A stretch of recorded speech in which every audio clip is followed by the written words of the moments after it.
Hey, I'm back at here with you, and here you see my daughter Elia running and getting ready to hurdle that brick wall. Well, the reason why we find these brick walls out in the woods is you have to think a little bit about the history of an area. Okay, Massachusetts didn't always look the way that it does today. In fact, back in the middle of the 1800s, the majority of the state was covered in farmland. We had cut down all of the first growth forests when we colonized the state here in North America.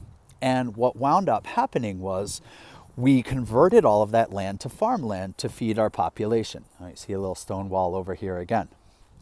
Now, what happened was after the Civil War, as we go through our history, and we had westward expansion, most of the people, when they headed out west, they saw opportunities. And the problem is, most of the soils here in New England are pretty rocky, they're really thin, and you can't really grow a whole bunch on them. So people saw opportunity in the flatter areas that we have out in the Midwestern United States.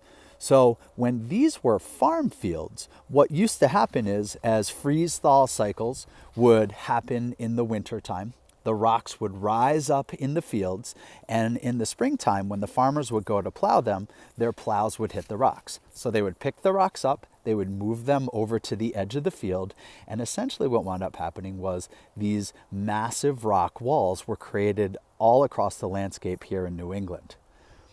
Sometimes they were built up a little bit to divide pasture land, or from farmland, they were used as property boundaries, but generally they are a relic of our agricultural history here in Massachusetts. Today, we have a lot more trees than we did back in the time of the Civil War. You should check in with your social studies teacher for a little lesson on the history that drove our natural landscapes.